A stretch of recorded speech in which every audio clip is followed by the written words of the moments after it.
Ang walang kapantay na martial god, unang yugto. Kabanata 471, buhay na nakataya. Siyempre, ang tatlong iba pang namumukod tanging magsasaka, sina Yu Menghi, Zhu Guqing at ang isa pa na hindi alam ang pangalan, ay pawang namumukod tangi. Ang 4 na taong iyon ay pambihirang mga talento. Sabi ng ambasador na nagpalaki sa mga tao mula sa Zuyu, pagkatapos ng lahat, ang 4 na henyong iyon ay mula kay Zuyu, tulad nila. Sa sandaling iyon, tila mas mahusay si Zuyu kaysa kay Tianfeng sa mga tao ng imperyo. Ambasador, ang dami mong alam tungkol sa aking bansa. Ikaw ay napakahusay. Sabi ni Duan Wuya na gumawa ng magalang na pananalita. Hindi, ayoko. Sabi ng ambasador habang umiiling. Ang mga ganitong henyo ay kilala kahit saan. Kapag ang isang tao ay nagpakita ng kanilang lakas sa great competition ng Zuyu, sila ay mabilis na sumikat sa buong rehiyon ng Zuyu, at maging sa ibang mga rehiyon ng mundo habang ang lahat ay nagpapalaganap ng kanilang mga kwento. Nagninangning ang mga mata ng maraming tao, sabik silang sumikat. Maaaring may kinalaman si Linfang sa 4 na natatanging magsasaka na iyon. Tanong ng ambasador habang nakangiti at nakatingin kay Linfang. Si Duan Renhao ay miyembro ng Imperial Clan, maaari lang siyang kamag-anak kina Duan Wuya at Duan Wudao, ngunit hindi kay Linfang. Gayunpaman, binanggit ni Duan Wuya ang mga taong iyon habang ipinakilala si Linfang. Madaling hulaan ang ilang implikasyon mula dito. Si Linfang ay dapat na may kaugnayan sa isa sa 3 iba pang natitirang cultivator. Tumiti si Duan Wuya at nagsabi. Si Linfang ay anak ng 2 sa mga namumukuntinjing magsasaka. Si Yu Menghi at ang hindi pinangalanan, si Linhai. Ano? Nagulat ang embahador. 2 sa 4 na namumukuntinjing magsasaka ay nagkaroon ng isang anak na lalaki. Hindi niya alam ang kwentong ito. Kaya pala, kung ganoon, ang salawikain ay dapat na tulad ng magulang, tulad ng anak, henyo ang mga magulang ni Linfang kaya malamang henyo rin siya. Mayroon siyang lakas ng 2 layer ng Zuanqi, humigit kumulang, ano? Siya ay isang mahina. Sabi ng isang tao sa panig ng mga taga-Tianfeng. Lahat ng tao sa pavilion ay napatingin sa tao.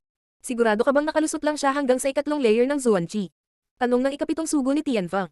Maaari niyang matukoy ang lakas ng ibang cultivator at naisip niya na masyadong mababa ang cultivation level ni Linfang. Dinala ni Tianfeng ang taong ito para sa isang dahilan. Ang kanyang cultivation level ay hindi mas mataas kaysa sa 2 Zuanqi layer. Sigurado ang taong iyon. Hehe, akala ko genius siya, pero lahat ay nagbibigay lamang sa kanya ng mukha dahil sa kanyang mga magulang. Pinaghintay pa niya kami ng napakatagal. Napakawalan Gia. Parang hindi siya pinag-aral ng maayos ng parents niya. Sabi ng 7 sugo nang marinig niya na si Linfang ay nakalusot lamang hanggang sa 2 layer ng Zuanqi. Nagulat siya, ngunit agad na naging masungit at mayabang. Pinagtatawanan niya si Linfang. Ito ay isang pambihirang pagkakataon at sinamantala niya ito para ipahiya si Zuyu.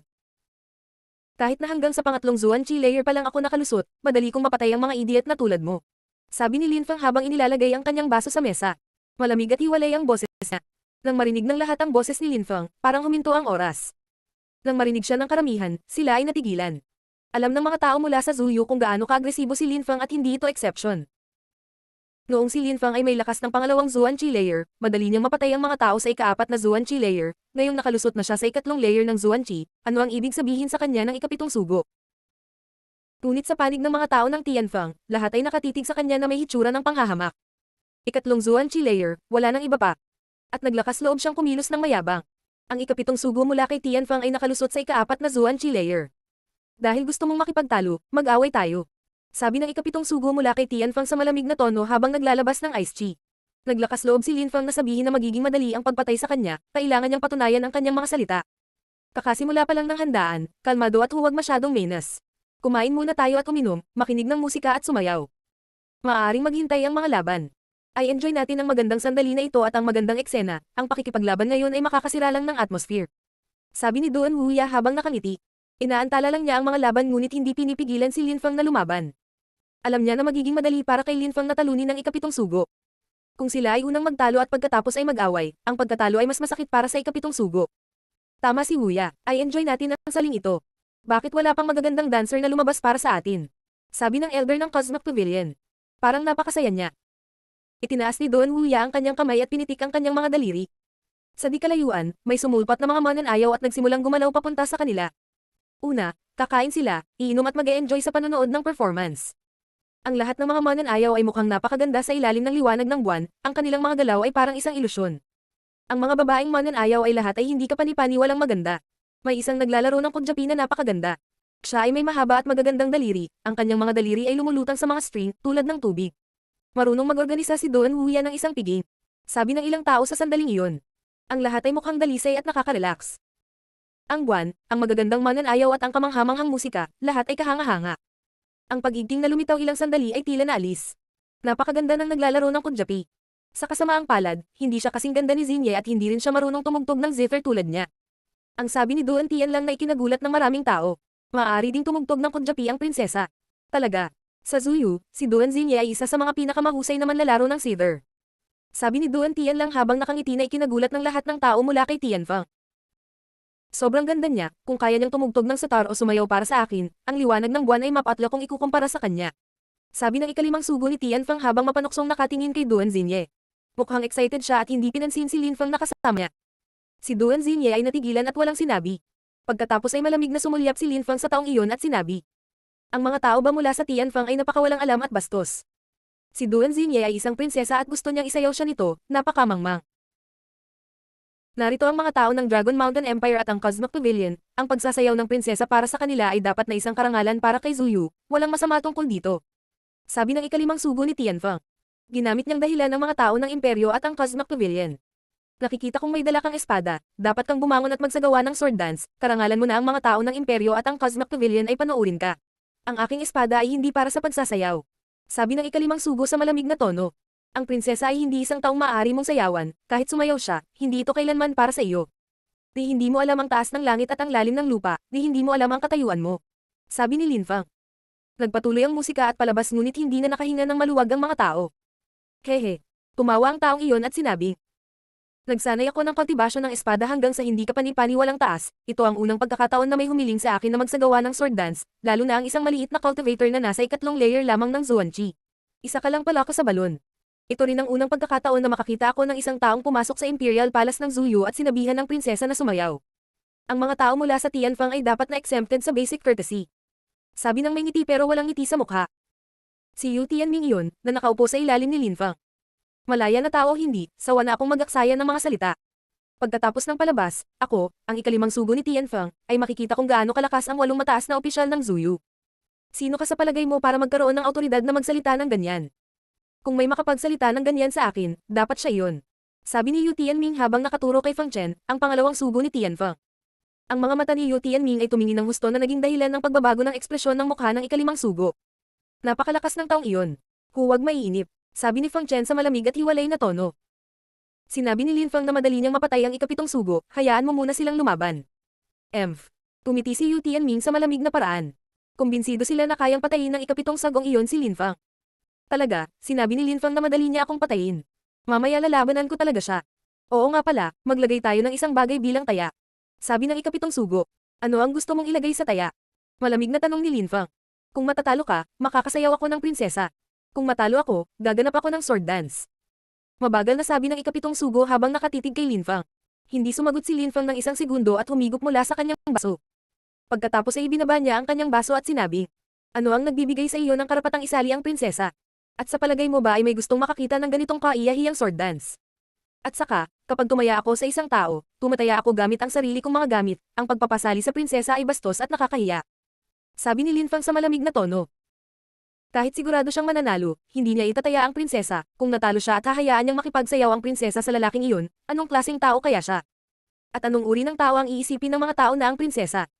Kung may gusto kang ipusta, ilagay mo ang iyong buhay sa taya. Sabi ni Linfeng habang naglalabas ng nakamamatay na enerhiya. Ang walang kapantay na martial god, unang yugto. Kabanata 472, mga patak ng dugo. Kung may gusto kang ipusta, ilagay mo ang iyong buhay sa taya. Sabi ni Linfeng. Ang kanyang mga salita ay parang kulog at nagpatibok ng puso ng lahat. Lahat sila ay nakatingin kay Linfeng. Ang taong iyon ay lubhang agresibo. Gusto niyang makipaglaban hanggang kamatayan sa ikapitong sugo ni Tianfeng. Masyadong sineseryoso ng ikapitong sugo ang kanyang sarili at masyadong mataas ang tingin sa kanyang sarili. Ano ang nagbigay sa kanya ng karapatang isipin na maaari niyang gamitin ng prinsesa bilang taya sa isang taya? Hindi niya iginalang si Duan Xinye at pinahiya siya sa pamamagitan ng pagmumungkahi nito. Gusto siyang patayin ni Linfeng. Sa panig ni Zuyu, ang lahat ay tila gusto nilang tumawas sa wa. Kahit na hindi gusto ng ilan sa kanila si Linfeng, pinahiya ng ikapitong sugo si Zuyu at ang kanilang prinsesa. Pinaguugatan nila si Linfeng. Ang ikapitong sugo ay malakas, ngunit siya ay kasing lakas ni Shikyong. Hindi naman iyon masama, ngunit si Linfeng, kapag nagkaroon siya ng lakas ng pangalawang layer ng Zuanqi ay maaari na niyang patayin si Shikyong at ngayon ay nakalusot na siya sa ikatlong layer ng Zuanqi. Ang pagpatay sa ikapitong sagong iyon ay hindi problema para sa kanya. Kung papatayin niya ang ikapitong envoy na iyon, ipapahiya nito ang lahat ng tao mula kay Tianfeng na nagsasalita ng mayabang. Malamig na pinandilatan ng mga tao ni Tianfeng si Linfeng. Nakakagulat na gusto niyang magkaroon ng labanan hanggang kamatayan. Ang mukha ng ikapitong sugo ay tila malungkot. Kahit na nakalusot pa lang si Lin Fang sa ikatlong layer ng Zuan Qi, nakaupo siya sa tabi ni Duan Wuyan na nangangahulugang mataas ang tingin niya kay Lin Fang. Naunawaan ng ikapitong sugo ang isang prinsipyo, nang hinamon ng malalakas na magsasaka ang isang tao hanggang sa mamatay. Ibig sabihin ay sigurado silang mananalo sila. Nalampasan ko na ang ikaapat na layer ng Zuan Qi. Ako ay mas malakas kaysa sa isang normal na cultivator ng ikaapat na layer ng Zuan Qi. Nakapasok na siya sa ikatlong layer ng Zuan Qi at sigurado na siya sa kanyang tagumpay, ngunit sa katotohanan ay malamang na maaari lamang niyang labanan ang mga ordinaryong cultivator ng ikaapat na layer ng Zuan Qi. Hindi ako naniniwala na matatalo niya ako. Naisip ang ikapitong sugo. Ang mga mapanganib na ilaw ay kumikislap sa kanyang mga mata. Gusto ni Lin Fang ng labanan hanggang kamatayan, kaya malugod niyang tatanggapin. Ang ikapitong sugo ay tumingin kay Fang Chen at sa mga ambassador mula sa Dragon Mountain Empire, at pagkatapos ay sinabi, "Mga nakatatanda, sumama ako sa inyo sa Zuyu, pumunta tayo dito para makipaglaban at matuto sa isa't isa." Masyado akong tinutulak ng taong iyon, gusto niyang makipaglaban hanggang kamatayan laban sa akin. Dahil iyon ang kaso, kailangan kong tanggapin. Wala akong tutol. Walang pakialam na sabi ni Fang Chen. Tumingin siya kay Duan Wuyan na nanatiling tahimik na nangangahulugan na siya ay palihim na sumasang-ayon, kaya, hindi makatanggi si Fang Chen. Nangangahulugan ito na hindi niya akalain na ang ikapitong sugo ay mananalo laban kay Lin Fang. Ang ambasador mula sa imperyo ay tumingin kina Lin Fang at Fang Chen at walang pakialam na sinabi. Ang layunin ng piging ay makahanap ng mga bata at natatanging cultivator, ang layunin ay hindi magkaroon ng mga labanan hanggang sa kamatayan o makita ang sinumang nasugatan. Gayunpaman, magkakaroon ng mga salungatan ang mga cultivator at tataya sa mga laban. Kung itataya nila ang sarili nilang buhay, walang magagawa. Ang ilang mga magsasaka ay hindi natatakot sa kamatayan. Nang marinig ng mga tao ang pahayag ng embahador, naunawaan nilang sumasang-ayon siya. Ang mananalo ay mabubuhay, ang matatalo ay mamamatay. Ang mga tao ng imperyo ay unang pumunta kay Tianfang. Pinili nila ang mga kabataan at natatanging magsasaka at dinala sila sa Zuyu. Gusto nilang makita kung sino, sa pagitan ng mga natatanging juniors ni Tianfang at Zuyu, ang pinakamalakas. Para sa mahusay na kompetisyon ng Zuyu, nais nilang magkaroon ng pinakanamumukod-tanging cultivator ng Zuyu. Ang layunin ng mga labanan ay upang maalis ang pinakamahina sa pamamagitan ng proseso ng pag-aalis. Kung ang mga mahihina sa grupo ay namatay, ito ay hindi masyadong mahalaga. Sa bagay, hindi naman inisip ng ambasador na mahalaga ito. Ang mga mahihinang magsasaka ay walang halaga, kung sila ay mamatay, ito ay hindi mahalaga sa kanya. Alam na alam ng lahat ang kanyang iniisip ngunit walang nang ahas na magsalita. Sige, sabi ng ikapitong sugo habang mataimtim na tumatango at nakatitig kay Lin Fang. Pagkatapos ay malamig niyang sinabi, "Tinatanggap ko ang iyong hamon." Kaagad pagkatapos, ang kapaligiran ay sinalakay ng isang mapang-ipang katahimikan. Dahil naging masyadong mapang-api ang kapaligiran, kinabahan ng magandang babae na tumutugtog ng sitar at naputol ang isang string sa kanyang instrumento, na nagpatigil sa musika. Nang huminto ang sitar, tumigil din ang mga sumasayaw. Lahat sila ay nagsimulang manginig sa takot, hindi nila alam ang gagawin. "Bumalik ka, okay lang." Walang pakialam na sabi ni Duan Wuya. Sa sandaling iyon, wala nang naramdamang makinig ng musika. Umalis ang mga magagaling na mananayaw, parang ambon na lumulutang sa hangin. Ang ikapitong sugo ay tumingin kay Lin Fang, ang kanyang mga mata ay malupit. "Gusto ng kamahalan ng labanan hanggang kamatayan, tinatanggap ko." Ang ikapitong sugo ay tumayo, ang kanyang silweta ay kumikislap at siya ay nagpakita sa malawak na cultivation field. Siya ay napakabilis. "Halika," sabi ng ikapitong sugo habang nakatitig kay Lin Fang. Ang mga tao mula sa Tianfang ay nakatingin din kay Lin Fang at ang ikalimang sugo ay nagsabi, "Nagmungkahi ka ng isang labanan hanggang sa kamatayan at ang ikapitong sugo ay naghihintay na, ngunit ikaw ay nakaupo pa rin, ano ang ibig mong sabihin dito? Hindi kaya malaki ang sinasabi mo, hindi kaya isa kang duwag." Sinulyapan ni Lin Fang ang ikalimang sugo, dahan-dahan siyang tumayo at agad na umalis sa pavilion. Boom! Nakahakbang siya at dumiretso ang malakas na hangin patungo sa ikapitong sugo. "Ha?" Sumimangot ang ikapitong sugo at pagkatapos ay sinabi habang malamig na ngumiti. "Tulad ng inaasahan, nalampasan mo na ang ikatlong layer ng Zuan Qi, ngunit ang iyong Qi ay mas malakas kaysa sa isang normal na cultivator ng ikatlong layer ng Zuan Qi. Gayunpaman, ang pangatlong Zuan Qi layer ay ang ikatlong Zuan Qi layer pa rin. Hindi ka maaaring makipagkompetensya sa akin, ikaw ay tiyak na mapapahamak." Ang ikapitong sugo ay biglang naglabas ng napakapangit na Qi. Siya ay may lakas ng ikaapat na Zuan Qi layer at mukhang ipinagmamalaki ang kanyang sarili. Gayunpaman, mukhang kalmado at hiwalay si Lin Fang. Muli siyang humakbang at nagpakawala ng isang malakas na enerhiya na namuo sa kanyang Qi. Matapos ilabas ang enerhiyang iyon, ang Qi ni Lin Fang ay naging mas nakakatakot. Tanging ang mga tao sa tuktok ng ikatlong layer ng Zuan Qi ang makakapaglabas ng ganoong Qi. Talagang talentado si Lin Fang. Napansin ng ilang tao mula sa Tianfang. Napakabata pa ni Lin Fang at ang ikapitong sugo ay mas matanda sa kanya ng ilang taon. Gayunpaman, maaari nang ilabas ni Lin Fang ang kapangyarihan na katulad ng peak sa ikatlong layer ng Zuan Qi. Nakita lang nila si Lin Fang na naglalakad ng mabagal at pagkatapos ay isang pagsabog ang lumitaw, habang ang enerhiya ay sumabog sa bawat direksyon. Ang buong kapaligiran ay tila sinalakay ng Qi ni Lin Fang. Ito ay nasa lahat ng dako at maaaring tumagos sa lahat. Maraming tao mula sa Tianfang ang nakasimangot. Paano ito naging posible? Nakapasok pa lang si Lin Fang sa ikatlong layer ng Zuan Qi ngunit sa tatlong hakbang, naglabas siya ng Qi na maaaring kalabanan ng isang cultivator ng ikaapat na layer ng Zuan Qi. Gaano nakakatakot? Atake ng enerhiya. Napaisip bigla ang maraming tao. Ang omnipresent na puwersa at Qi sa hangin ay nabuo sa isang pag-atake ng enerhiya. Ang enerhiya sa hangin ay may maraming iba't ibang anyo. Hindi katakatakang si Lin Fang ay sobrang kumpiyansa. Nakalusot na siya sa ikatlong layer ng Zuan Qi ngunit sa kanyang makapangyarihang Qi at puwersa, madali niyang makakalaban ng mga cultivator ng ikaapat na layer ng Zuan Qi. Gayunpaman, hindi pa rin ito sapat upang labanan ng ikapitong sugo. Mukhang minaliit ka naming lahat, pero hindi sapat para makipagkompetensya sa akin. Sabi ng ikapitong sugo habang malamig na nakangiti. Lumakad siya pasulong at nagpakawalan ng matinding enerhiya na sumugod patungo kay Lin Fang. Naglalaman ito ng isang paputok na hangin na bumagsak sa hangin. Ang ikapitong sugo ay umaatake. Hindi sapat. Sige, magdadagdag pa ako. Sagot ni Lin Fang. Itinaas niya ang kanyang ulo at nagsimulang magpakawalan ng mas maraming sword energy. Ang kanyang sword energy ay lubhang matalas at malalim, habang ang isang mapanganib at nakamamatay na enerhiya ay nakapalibot sa kanya. Boom! Nagsimulang manginig ang kapaligiran.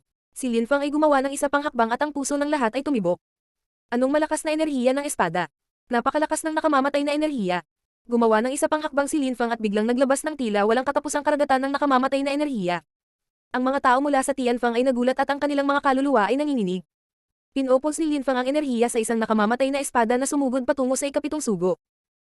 Walang iba kundi nakamamatay na enerhiya at sword energy ang nakapaligid sa kanya. Ang ikapitong sugo ay bumuo ng isang bagyo sa kanyang paligid, ngunit ang kanyang lakas ng hangin ay tila bahagyang mas mahina kaysa dati. Ang nakakatakot na espada at nakamamatay na enerhiya na iyon ay unti-unting napupunit sa kanyang lakas ng hangin. Biglang natakot ang ikapitong sugo. Masyadong nakakatakot si Lin Fang. Ang kanyang nakamamatay na espada ay tiyak na sasagutin ng bagyo at papatayin siya. Hindi ako makamove forward. Naisip ng ikapitong sugo habang siya ay huminto, pagkatapos ay agad siyang nagsimulang umatras. Gayunpaman, naabot na ng espada ang target, nakakasilaw. Nako! Biglang tumayo ang maraming tao mula kay Tianfang. Nagulat sila. Nakita lang nila ang guhit ng espada ni Lin Fang sa kalangitan at nagsimulang kumupas ang bagyo, pagkatapos ay napansin nilang muli ang ikapitong sugo. May mga patak ng dugo. May dugong tumutulo mula sa katawan ng ikapitong sugo, tumutulo ito sa lupa. Ang pulang dugo ay kumikinang sa ilalim ng liwanag ng buwan. Dahil gusto mong lumaban hanggang kamatayan, pinagbigyan ko ang iyong kahilingan. Sabi ni Lin Fang na ang boses ay umalangaw sa kapaligiran sa paligid ng tirahan ni Duan Wuya. Nakatalikod na si Lin Fang at pabalik na, ang ikapitong sugo ay nasa likuran niya at unti-unting bumagsak ang kanyang katawan. Patay na siya. Ang walang kapantay na martial god, unang yugto. Kabanata 473, mag-away. Ang ikapitong sugo ay namatay. Napatay siya ni Lin Fang sa isang pag-atake. Kahit na ang mga tao mula sa Zuyu ay inaasahan na ito, sila ay namangha pa rin. Ang lakas ni Lin Fang ay, gaya ng inaasahan, nakakatakot. Nagawa niyang pumatay ng cultivator ng ikaapat na Zuan Qi layer sa isang pag-atake, bukod pa, naiintindihan nilang lahat na hindi ginamit ni Lin Fang ang kanyang buong lakas. Ang mga tao mula sa Tianfang ay talagang namangha. Panay ang tingin nila kay Lin Fang at sa bangkay sa lupa. Ang ikapitong sugo mula kay Tianfang ay binata pa at napakalakas, dumating siya sa Zuyu para sa isang piging, upang kumain at uminom ng alak, ngunit sa halip ay binawian siya ng buhay. Hindi pa siya nakapasok sa Great Competition at patay na siya. Pinatay siya ng isang taga-Zuyu. Sina Zuyu at Tianfang ay mga bansang nasa ilalim ng jurisdiction ng Dragon Mountain Empire, kaya't sila ay walang hanggang karibal. Isang maikling panahon bago, ang magkabilang panig ay naging napaka-agresibo sa isa. Pareho silang naniniwala na mananalo ang kanilang mga bansang manlalaban. Gayunpaman, pinatay siya ni Lin Fang sa isang pag-atake na parang pagbubuhos ng isang balde ng malamig na tubig sa mga tao mula sa Tianfang. Lahat sila ay humahatak ng mahang mukha. Nakakagulat na pinatay siya ni Lin Fang ng walang awa.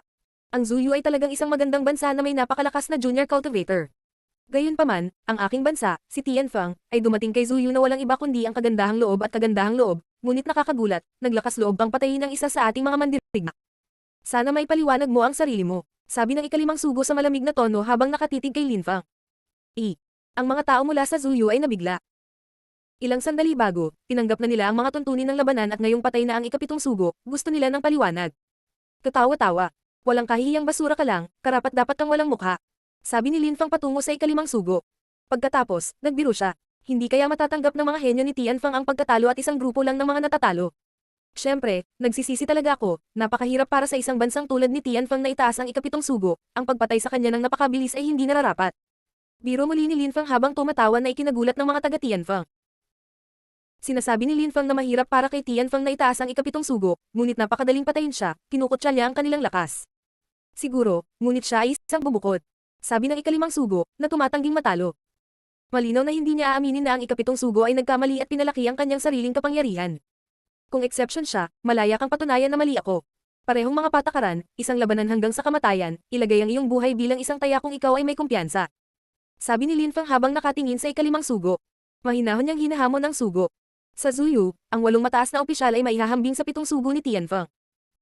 Ito ay isang pambansang ranggo para sa parehong mga bansa. Ipinapalagay ni Lin Feng na ang ikalimang sugo ni Tianfeng, kahit na siya ay malamang na napakalakas, hindi siya magiging mas malakas kaysa kay Duan Wuya. Siya ay malamang nakapareho ng lakas ng ikalima o ika-6 na mataas na opisyal ng Zuyu, na ang ibig sabihin ay magiging kasing lakas lamang siya ni Yu Qin o Chu Zanpang, na kanyang napatay. Malinaw na kay Lin Feng ang lakas ni Chu Zanpang. Tungkol kay Yu Qin, hindi alam ni Lin Feng kung gaano siya kalakas, ngunit hindi siya natakot sa kanya. Hinahamon ni Lin Feng ang ikalimang sugo dahil gumawa siya ng walang pakundangan na pananalita, ngunit dahil din sa gusto niyang sukatin ang sarili niyang lakas at itulak ang sarili pasulong. Ang mga laban hanggang kamatayan ay lubhang kapaki-pakinabang para sa kanya. Ang paghamon sa ikalimang sugo ay mapipilitan si Lin Feng na gamitin ang lahat ng kanyang lakas. Kung siya ay matalo, siya ay mamamatay, ang gayong mga labanan ay pinilit ang kanyang nakatagong potensyal. Walang alam kung ano ang sasabihin. Pinatay lang ni Lin Feng ang ikapitong sugo at nakakagulat na hinahamon niya ang ikalima. At higit pa rito, hinihiling niya sa kanila na itaya ang kanilang buhay. Gaano ka-agresibo? Ang mga nakaupo sa mga pangunahing upuan ay nanonood din kay Lin Feng, lahat sila ay may maningning na ngiti, ang binatang iyon ay lubhang kawili-wili. Malaki ang tingin ni Duan Wuya kay Lin Feng, at nakuha rin ni Lin Feng ang puso ng prinsesa. Si Lin Feng ay napapaligiran ng hindi kapani-paniwalang personahe at anak din siya ng dalawa sa pinakakahanga-hangang magsasaka ni Zuyu, Yu Menghe at Lin Hai. Ang kanyang mga magulang ay may mga bihirang talento, ang kanilang anak ay hindi gaanong naiiba sa kanila. Ang kanyang lakas ay malinaw sa lahat. Bukod pa rito, ang estilo ng pakikipaglaban ni Lin Feng ay nagulat sa mga tao mula sa Tianfeng. Natukoy nila na si Lin Feng ay talagang nasa ikatlong layer ng Zuan Qi, ngunit sa panahon ng labanan, sa bawat hakbang, ang kanyang enerhiya ay lumakas at mas malakas, humiram ng enerhiya mula sa kapaligiran. Si Lin Feng ay may malalim na pag-unawa sa enerhiya at puwersa, na malinaw na ipinakita sa kanyang nakaraang pag-atake. Inilabas niya ang sword chi na lumusob sa buong kapaligiran, hindi ito namuo at naging espada, sa halip ay nag-anyong espada ito nang hindi namumuo, na para bang ang enerhiya ay isang walang anyo na espada. Si Lin Feng ay kumuha ng lakas at enerhiya mula sa atmosfera at ginawa itong sarili niyang enerhiya, naglabas siya ng isang malakas na nakamamatay na enerhiya at isang malakas na espada na chi na ginamit niya upang bumuo ng isang pag-atake ng enerhiya. Ang pag-atake ng enerhiya na iyon ay sumugod sa himpapawid at pinatay ang ikapitong sugo ng madali. Ang lakas ni Lin Feng ay hindi malinaw, ito ay hindi maipaliwanag at hindi maarap. Ang ilang mga tao ay naghinala pa na siya ay nakalusot sa isang mahiwagang sukat ng paglilinang, ang sukat ng pagsasanib ng lupa. Ipapaliwanag nito kung paano siya nakapaglabas ng kapangyarihang katumbas ng ika-4 na layer ng Zuan Qi, habang nasa ikatlong layer pa rin ng Zuan Qi, isa na namang labanan hanggang kamatayan. Hinahamon ni Lin Feng ang ikalimang sugo habang mukhang kalmado at hindi nababagabag. Hindi kaya matatakot si Lin Feng kung hindi siya sigurado sa kanyang tagumpay. Hindi nila makita si Lin Feng. Ang pinakamalaking problema ay, paano makakatakas ang ikalimang sugo mula sa posisyong inilagay niya sa kanyang sarili. Ang ikalimang sugo ay nasa tuktok ng ika-4 na layer ng Zuan Qi, mas malakas siya kaysa sa ikapitong sugo, ngunit mayroon pa rin siyang lakas ng ika-4 na layer ng Zuan Qi. Madaling nagawang patayin ni Lin Feng ang ikapitong sugo, magagawa ba niyang patayin ang panglima ng walang problema? Kung gusto mo ng mga labanan hanggang kamatayan, magkakaroon ako ng isa sa sugo. Sabi ng ikatlong sugo sa sandaling iyon na nagpangiti sa kanya ng mga tao mula kay Zuyu. Siya ay pagiging kitaw-tawa. Susunod ba kayong lalaban sa kanya? Sabi ni Yu Tianmi. Sa tingin mo ba, kami, mga cultivator mula sa Zuyu, ay uupo dito ng tahimik? Kung gusto mo siyang kalabanan ng sunod-sunod, lalaban din tayo, pwede nating hilingin sa mga ambasador na ayusin ang mga laban para sa atin. Nang marinig ng mga tao mula sa Tianfeng si Yu Tianming, nanatili silang tahimik. Naisip din ni Yu Tianming na ang mga taong iyon ay sobrang bastos. Nais ng ikatlong sugo na labanan ng isang cultivator ng ikatlong layer ng Zuan Qi, hindi yun isang patas na hamon. Ang mga cultivator mula sa Tianfeng ay mga walang hiyang bastard. Wala pa akong nakikitang isang natatanging cultivator sa kanilang panig, ngunit sila ay mga dalubhasa sa pag-flap ng kanilang mga bibig. Isa lang silang kumpol ng mga duwag na may malalaking bibig. Ang mga sagong ito ay nangangahas na ituring ang kanilang sarili bilang hindi nagkakamali. Dahan-daang bumalik si Lin Feng sa kanyang upuan. Nakita ng lahat si Duan Xinye na tumingin sa kanya sa malambot at banayad na paraan habang itinataas ang kanyang baso sa kanyang direksyon. Tumanggi si Lin Feng na isali siya at gamitin siya bilang taya. Dahil ang ikapitong sugo ay naglakas loob na magtanong ng ganoong bagay, pinatay siya ni Lin Feng. Naantig si Duan Xinye sa damdamin. Si Lin Feng ay nagbigay ng malaking kahalagahan sa mga ganitong bagay, na nagpapatunay na siya ay nagmamalasakit sa kanya na nagpasaya kay Duan Xinye.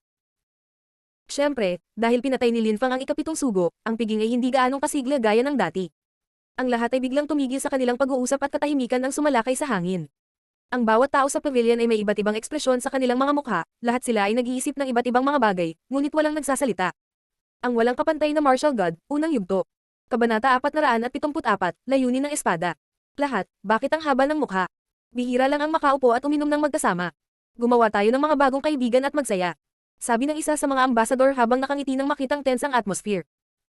Nakalimutan kong sabihin sa lahat ang pangalan ko, Roland siya ng pangalan ko. Sabi ng embahador habang itinataas ang kanyang baso at pagkatapos ay nagpatuloy. Ang makilala ang mga kilalang tao mula sa iyong dalawang bansa ay isang karangalan para sa akin. Cheers! Itinaas ni Roland siya ng kanyang baso at lahat, bilang paggalang, ay ganoon din ang ginawa. Sa aking kaliwa ay isang elder ng Cosmic Pavilion, ang kanyang pangalan ay Yao Tianshu, ang nasa kanan ko ay isang natatanging batang cultivator mula sa imperyo, ang kanyang pangalan ay Jian Chen. Dapat kang makipag-usap sa kanila at makipagpalitan ng iyong mga saloobin at ideya tungkol sa paglilinang. Bahagyang tumanggo sina Yao Tianshu at Jian Chen sa mga tao sa pavilion. Sige, Wuya, dapat mong ibalik ang mga manlalaro at mananayaw. Masarap mag-enjoy sa arts. Sabi ni Roland Shan habang nakangiti. Bahagyang tumanggo si Duan Wuya at kumaway sa ilang katulong sa di kalayuan. Ilang sandali pa, dumating ang isa pang grupo ng mga mananayaw kasama ang isa pang babae para tumugtog ng sitar. Sa kasamaang palad, maraming mga tao ang hindi nagustuhan ang palabas. Sa sandaling iyon, ang bawat tao mula kina Zuyu at Tianfeng ay mukhang tense. Kinuha ni Yun Fei Yang ang kanyang baso at naglakad patungo sa kinauupuan ni Linfeng. Pagkatapos ay itinaas niya ang kanyang baso sa harap ni Linfeng nang walang sinasabi, nagpatuloy lang siya sa pagngiti. Noong una, nakalimutan kong magpasalamat. Sabay tayong uminom. Magalang na sabi ni Linfeng. Agad niyang ibinaba ang baso niya. Tumiti si Yun Fei Yang at ganoon din ang ginawa. Wala lang, wag mo nang banggitin. Marami ka nang nasaktan sa mga tao at dapat may mga bagay na dapat gawin para hindi ko sayangin ang oras mo. Sabi ni Yun Fei Yang habang tumatawa at saka bumalik sa kanyang upuan. Si Yun Fei Yang ay nagsimulang maglakad paalis nang dumating si Feng Chen sa tabi ni Linfeng. Dumaan siya kay Yun Fei Yang ngunit hindi umimik. Ngayon, nakakakita ako ng isang henyo na ang talento ay napakabihirang. Pinatay mo ang aking ikapitong sugo, binabati kita. Sabi ni Feng Chen habang nakangiti kay Linfeng. Maganda ang sinasabi niya pero sa totoo lang, walang laman ang mga salita niya. Hindi niya ipinapakita ang tunay niyang mukha, sa lublob niya ay galit na galit siya. Napakahusay niyang itago ang kanyang emosyon na nagpabuntong hininga kay Linfeng sa pagkagalit. Ang mga taong ipinanganak sa maharlika na may pilak na kutsara sa kanilang mga bibig ay lubhang nakakapagod na maunawaan. Gusto talaga ni Feng Chen na patayin si Linfeng, ngunit itinago niya ito sa likod ng isang magiliw na ngiti, na naging dahilan upang tumingin si Linfeng sa kanya ng may mga bagong mata. Ang ikapitong sugo ay marumi, ang kanyang bibig ay bamyubyula lamang ng tae. Ang ganoong klase ng tao ay isang kahihiyan para sa iyo at sa iyong bansa, buti na lang at napatay ko siya kaya ang iyong bansa ay hindi kailangang mag-alala na mawala siya sa iyong mukha. Sabi ni Linfeng habang nakangiti na parang ginawan siya ng pabor sa pagpatay sa ikapitong sugo. Oh, kung gayon dapat kaming magpasalamat sa iyo. Sabi ng ikatlo at ikalimang sugo habang naglalakad palapit sa kanya. Malamig ang boses nila. Bukod pa rito, naglabas sila ng isang mahinang nakikitang nakamamatay na enerhiya na tumusok sa balat. Nang maramdaman ni Linfeng ang mga enerhiya sa kanyang katawan, malamig siyang ngumiti at naglabas din ng nakamamatay na enerhiya na tumagos pabalik sa kanila. Kotsa, kotsa. Nabasag sa kanilang mga kamay ang mga baso ng ikatlo at ikalimang sugo at tumalsik ang alak sa kanilang buong katawan. Bahagyang napapikit sila nang masira ang kanilang salamin, habang tumalsik ang alak sa kanilang mga mukha. Nagulat sila at nanatiling hindi gumagalaw, parang mga estatwa. Sabay-sabay nilang itinaas ang kanilang mga kamay at pinunasan ng alkohol sa kanilang mga mukha at pagkatapos ay pinandilatan si Linfeng. Inumin. Bakit sobrang seryoso? Hindi kinaya ng mga salamin ang aming napakalaking kapangyarihan. Sabi ng ikatlong sugo. Napatingin ang mga tao sa kanila, parang basag ang salamin nila dahil sa sobrang lakas ng pagkakahawak nila. Gayunpaman, nagpakawala sila ng mapang-ipang enerhiya na nakatarget kay Linfeng at siya ay nag-counterattack, kaya naman nabasag ang mga salamin, talagang nagulat sila na tinarget ni Linfeng ang kanilang mga salamin. Hindi man lang intensyon ni Linfeng na maging magalang. Akala nila, agad na nabasag ni Linfeng ang kanilang mga salamin at nawalan sila ng mukha, natatakpan sila ng alak, parang lasenggo. Masyado siyang agresibo. Hindi inakala ng ikatlo at ikalimang sugo na magiging ganoon ka-agresibo si Linfeng. Siyempre, una nilang pinukaw si Linfeng. Hindi naman nagmamayabang si Linfeng, tumutugon lang siya sa kanilang provocation. Hindi niya hahayaang mabuli siya ng mga kasuklam-suklam na tao. Ang dalawang iyon ay lihim na naglabas ng kanilang enerhiya na umatake sa kanya, na malinaw na provocation. Tsaka ang galing ng counter niya. Ang alak ay medyo malakas. Sabi ng ikatlong sugo habang dinidilaan ang kanyang mga labi. Husky ang boses niya. Bakas sa mukha niya ang galit na galit, hindi niya maitago ng maayos ang emosyon. Tubusan siyang pinahiya ni Linfeng. Ang ikalimang sugo ay nakatitig kay Linfeng habang nilalabas ang kanyang chi. Haha, lumapit si Duan Tian lang kay Linfeng, ang ikatlo at ang ikalimang sugo, at itinaas ang kanyang baso. Tapos sabi niya habang nakangiti, huwag kang ma-offend. Ang ikapito at ikalimang sugo ay nasaktan sa pagpatay ni Linfeng sa ikapito, ngunit nagmamalasakit si Linfeng sa prinsesa, kailangan niyang ipagtanggol ang kanyang karangalan. Sana maintindihan mo, bukod dito, pinatay ni Linfeng ang ikapitong sugo dahil ang kanyang mga aksyon ay bastos at pinahiya niya ang prinsesa. Kung ang isang taong mas malakas kaysa kay Linfeng ay humihiya sa prinsesa, gagawin niya ang parehong paraan at sasalakayin sila, iyon ang kanyang ugali. Nang marinig ni Lin Fang na nagsasalita si Duan Tian lang na parang magkaibigan sila, tiningnan niya ito ng malamig na paraan. Kailan tayo naging magkaibigan? Walang pakialam na sabi ni Lin Fang. Pagkatapos ay dinagdag niya. Mawala. Walang nakakaalam kung ano ang gagawin, si Lin Fang ay hindi magalang. Tila walang pakialam si Duan Tian lang. Ang kanyang anak ay pinatay ni Lin Fang, kaya ang pagkawala ng mukha ay hindi na mahalaga sa kanya. Isang layunin na lang ang natitira sa kanya. Upang patayin si Lin Fang sa anumang paraan. Ang isang mabisyo at tusong tao. Naisip ni Lin Fang. Panay ang titig niya kay Duan Tian lang. Si Duan Tian lang ay natural na nakangiti lang na parang walang awayan sa pagitan nila habang lumalayo. Gayunpaman, nasabi na niya ang gusto niya at lubos na naunawaan ng ikatlo at ikalimang sugo ang kanyang kahulugan. Babalik ang lahat sa prinsesa. Kung may makasakit sa prinsesa, kahit na ang taong iyon ay mas malakas kaysa kay Lin Fang, lalabanan sila ni Lin Fang. Tumiti ang ikatlo at ikalimang sugo at bumalik sa kanilang mga upuan. Pagkatapos ay lumipat si Fang Chen kay Duan Tian lang at nagsimula silang mag-usap na parang mga matandang kaibigan, nakakaiba. Sa sandaling iyon, isa pang dalawang tao ang naglalakad patungo kay Lin Fang na ikinagulat niya. Ang isa sa kanila ay si Lan Zhao, ang isa ay nakakagulat na si Jian Chen, ang binata mula sa Dragon Mountain Empire. Ikaw muna. Magalang na sabi ni Jian Chen kay Lan Zhao. May ugali si Lan Zhao kaya lumipat na lang siya sa harapan niya nang walang salita. Pagkatapos ay itinaas niya ang kanyang baso at sinabi kay Lin Fang. Mabilis ka, isa sa kaliwa, isa sa kanan, hinahalikan mo ang isa, niyakap mo ang isa. Natigilan si Lin Fang at saka ngumiti ng pilit. Bakit niya sinasabi ang mga bagay na iyon? Si Jian Chen ay natulala rin. Tila magkakilala sina Lan Zhao at Lin Fang. Tsaka medyo kakaiba yung mga sinabi niya. May dalawang tao si Lin Fang sa tabi niya. Ibig sabihin, bukod kay Duan Xinye, mayroon siyang ibang babae. Kung ganoon, malamang na napakaswerte ni Lin Fang sa mga babae. At saka, nang marinig ni Duan Xinye ang mga salitang iyon, hindi siya mukhang nagulat. Sabay na itinaas ni na Lin Fang at Lan Zhao ang kanilang baso ngunit hindi uminom si Lan Zhao, ngumiti siya at sinabi. Hindi para sa iyo ang toast na iyon. Pagkatapos ay tumingin siya kay Duan Xinye, tumango at nagsabi. Prinsesa, ang kamahalan, napakaswerte ng lalaking iyon na nasa iyong puso. Ako ang maswerte. Tumugon si Duan Xinye sa malambot at banayad na tono. Pagkatapos ay nag-toast siya kay Lan Zhao at humigop mula sa baso. Nakita niya na medyo kakaiba ang itsura ni Lan Zhao, nagsiselos siya. Tumango si Lan Zhao kay Duan Xinye at muling tumingin kay Lin Fang. Nais ko sa iyo ang pinakamahusay. Pagkatapos, tumalikod siya at bumalik sa kanyang upuan. Pagkaalis ni Lan Zhao, umupo si Jian Chen sa tabi ni Lin Fang. Pagkatapos ay sinabi niya, ikaw din ay isang cultivator ng espada. Hindi ako. Wala akong sword spirit at hindi ako nagsasanay ng sword cultivation, kaunti lang ang alam ko sa swords, yun lang. Mahinhin na sabi ni Lin Fang. Umiling si Jian Chen at sinabing, ang iyong sword skill ay naglalaman na ng sword intent. Kung ikaw ay hindi isang sword cultivator, kung gayon sino? Layunin. Nagulat si Lin Fang. Kahit na narinig na niya ang tungkol sa sword intent, hindi niya talaga alam kung ano ang ibig sabihin noon. Sa katunayan, ang layunin ng espada ay nangangahulugan na ang isang espada ay tila may sariling buhay. Sabi ni Jian Chen habang tumatango. Interesado siya kay Lin Fang. Si Lin Fang ay nakalusot pa lamang sa ikatlong layer ng Zuan Qi ngunit mayroon ng sword intent. Malinaw sa kanya na sa pamamagitan ng pag-asa sa layunin ng espada, madaling makipagkompetensya si Lin Fang sa mga cultivator ng ikalimang Zuan Qi layer. Ang walang kapantay na martial god, unang yugto. Kabanata 475, ang kaharian ng pagdama. Ang ibig sabihin ng sword intent ay may sariling buhay ang espada. Inisip ni Lin Fang na parang may natuklasan lang siyang hindi maarok. Ang sword fusion ay hindi maaaring ang huling hakbang sa landas ng paglilinang ng espada. Nakalusot lamang siya sa Zuan Qi layer, malayo pa siya sa pag-abot sa tuktok ng anumang cultivation path. Marahil ang sword fusion ay simula pa lamang. Si Jian Chen ay mula sa Dragon Mountain Empire, halatang mas alam niya kaysa kay Lin Fang. Ang alam niyang higit patungkol sa advanced cultivation kaysa kay Lin Fang ay hindi masyadong nakakagulat. Sabi mo may sword intent na ako. Anong ibig sabihin yan? Tanong ni Lin Fang habang nakatingin kay Jian Chen. Sa sandaling iyon, siya ay tunog mahinhin at mapagpakumbaba, siya ay nakatutok ng mabuti habang siya ay nagtatanong. Maraming uri ng sword intent, maraming paraan para magsanay ng cultivation ng sword. Naiintindihan ng lahat ang mga espada sa iba't ibang paraan, na nagsilang ng iba't ibang uri ng mga espada. Maaaring gumamit ng iba't ibang uri ng layunin ng espada ang napakalakas na nagtatanim ng espada. Ang nakamamatay na espada na ginamit mo lang ay naglalaman ng isang malakas na nakamamatay na enerhiya. Ang nakamamatay na enerhiya na iyon ay talagang layunin ng espada dahil naglalaman ito ng kalooban ng espada at ang determinasyon nitong pumatay. Si Jian Chen ay nakaupo kasama ni Lin Fang habang ipinaliwanag niya, interesado siya kay Lin Fang. Sa Dragon Mountain Empire, maraming mga henyo ngunit si Lin Fang ay mayroon ng napakataas na antas ng cultivation sa murang edad. Nagagamit na niya ang sword intent, tsaka hindi niya alam na ginagamit niya ito. Ang mga likas na kakayahan ni Lin Fang ay hindi ang labis na ikinagulat ni Jian Chen. Sa totoo lang, nakita na ni Jian Chen ang maraming tao na kasing bata ni Lin Fang na nakalusot sa ikatlong layer ng Zuan Qi o mas mataas, ngunit ang kapangyarihan ng pangunawa ni Lin Fang ay kahanga-hanga. Maraming tao ang nanatiling ignorante sa buong buhay nila at hindi nakamit ang layunin ng espada. Naunawaan lang ng ilang tao ang layunin ng espada pagkatapos na masira ang layer ng Tianqi. Determinasyong pumatay.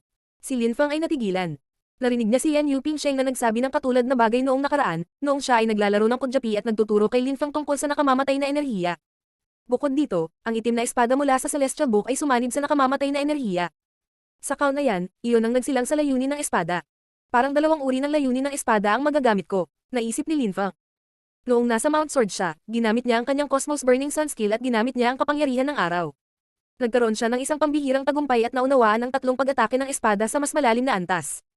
Ang nakakapasong espada, ang espada ng pagsikat ng araw at ang espada ng lumulubog na araw. Hindi kaya nakapasok ang masasamang espada sa aking katawan dahil sa aking pagkaunawa sa layunin ng espada. Biglang naisip ni Lin Feng. Ang selyo sa masasamang espada ay nabasag at ang masasamang espada ay pumasok sa kanyang katawan.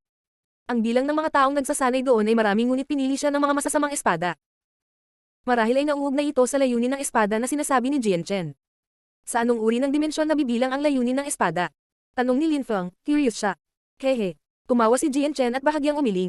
Pagkatapos ay sinabi niya, napaka-curious mo, kahit na maaari kang gumamit ng sword intent ngayon, ito rin ang pinakamahinang uri ng sword intent.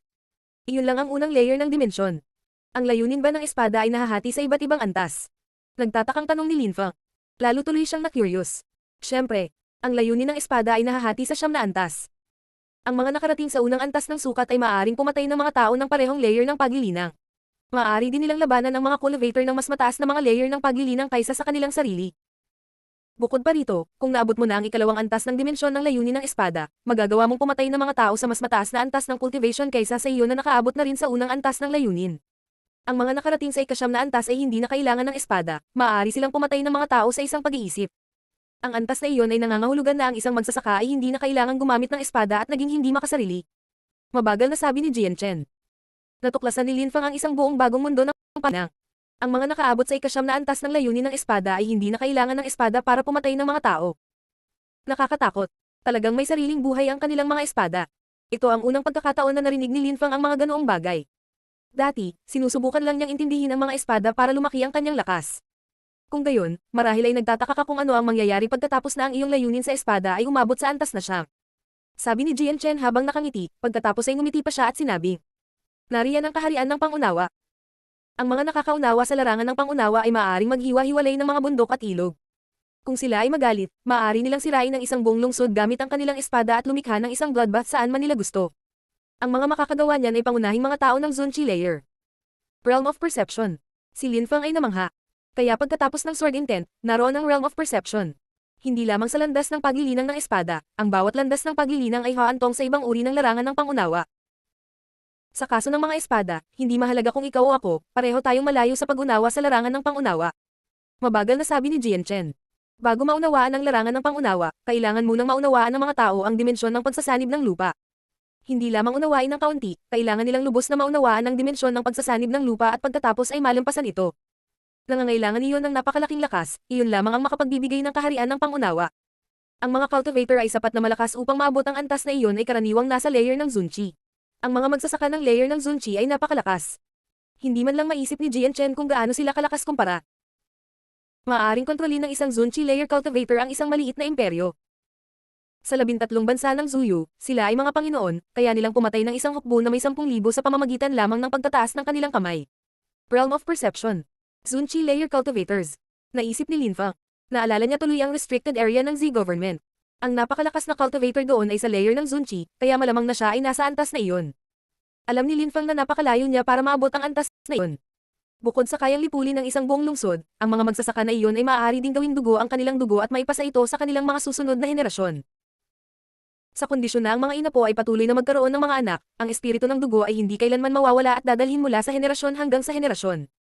Sa Zuyu, kung ang Duan clan at ang Yu clan ay may dugong espiritu, ito ay dahil ang isang Zun cultivator ay lumikha ng isang blood spirit para sa kanila, na siyang dahilan din kung bakit sila nagkaroon ng labis na kapangyarihan sa Zuyu. Ito ay dahil ipinamana ng isang cultivator ng Zunchi layer ang kanyang blood spirit sa kanyang mga inapo, wala nang iba pa. Kung may cultivator ng Zunchi layer na nabubuhay sa Zuyu, magagawa niyang maghari dito bilang isang overlord.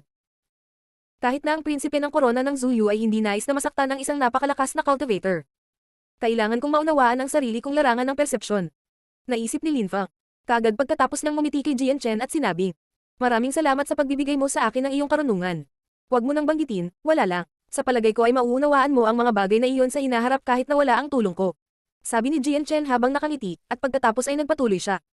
Halika, mag-toast tayo sa Sword Intent at sa iyong kinabukasan. Hindi na ako makapaghintay na makilala ka muli sa Great Competition ng Zuyu. Binaba ni na Jian Chen at Lin Feng ang kanilang salamin at ngumiti sa isa't isa. Hawak ni Lin Feng ang kanyang baso gamit ang dalawang kamay bilang tanda ng paggalang kay Jian Chen. Si Jian Chen ay mas malakas kaysa sa lahat ng mga sugo mula kay Tian Feng, ngunit wala siyang anumang pagmamataas. Mukha siyang kalmado at relaxed, siya ay may kalmado at mapagmataas na aura. Ang mga napakalakas at mahuhusay na magsasaka ay karaniwang hindi masyadong mapagmataas at kasuklam-suklam, ngunit karamihan sa kanila ay matigas ang ulo na may hindi sumusukong personalidad. Pagkatapos uminom kasama si Lin Feng, bumalik si Jian Chen sa kanyang upuan. Dahan-daang ibinaling ni Lin Feng ang kanyang ulo at tumingin sa mga tao mula kay Tian Feng. Lahat sila ay nakatitig sa kanya ng hindi magiliw na mga titig. Hindi mapakali si Lin Feng na tinitigan silang lahat. Ang daming masasamang langaw. Sabi ni Lin Feng na ikinagulat nila. Lahat sila ay nakatingin sa kanya sa malamig na paraan. Masyadong mayabang ang lalaking iyon, lahat sila ay mababa ang tingin niya. Walang kapantay ang kagandahan ni Duan Xinye. Sa Tian Feng, bihira tayong makakita ng ganitong magagandang babae. Bukod sa narinig namin na marunong siyang tumugtog ng Punjabi at marunong sumayaw, gusto naming marinig na tumugtog siya ng Punjabi at sumayaw. Magiging napakagandang palabas iyon, magiging sulit ang paglalakbay natin sa Zuyu kung makikita natin siya. Sabi ng ikatlong sugo na may ngiti ngunit walang ngiti sa kanyang mukha. Para siyang nagbibiro, ngunit inulit niya ang parehong pagkakamali ng ikapitong sugo, na nagpaten sa ibang tao. Ginawa niya ang eksaktong sinabi ni Duan Tianlang. Gusto niyang pilitin si Lin Feng na lumaban nang hindi siya direktang hominin. Kailangan lang niyang magbiro tungkol sa prinsesa at agad na ipaglalaban siya ni Lin Feng, kahit na mas malakas siya kaysa kay Lin Feng. Tama ang pangatlong sugo, napakahaba at mahirap na paglalakbay upang pumunta sa Zuyu, kung hindi natin makikitang sumayaw ang prinsesa para sa atin, sayang naman. Kuya at Xinye, huwag mo kaming pababayaan. Sabi ng ikalimang sugo na talagang gustong-gustong tumawa, malapit na siyang mapahagalpak ng tawa. At saka, nakangiti rin si Feng Chen habang humihigop ng alak, na parabang nanonood ng magandang palabas. Iniisip pa rin niya ang katotohanang napatay na ang kanyang ikapitong sugo, gusto niyang ipaghiganti siya. Nang marinig ni Duan Xinye ang mga biro, hinailan niya ang isang mahabang mukha at sumulyap kay Lin Feng. Sa sandaling iyon, ang mukha ni Lin Feng ay tila malamig sa yelo at dahan-dahan niyang inilagay ang kanyang baso sa mesa. Gotcha. Dahan-daang naglabas ng nakamamatay na enerhiya si Lin Feng sa hangin. Sa tingin mo ba nakakatuwa? Sabi ni Lin Feng sa malalim na boses. Pagkatapos ay itinaas niya ang kanyang ulo at tumingin sa mga sugo. Madilim at walang awa ang ekspresyon ng mukha niya.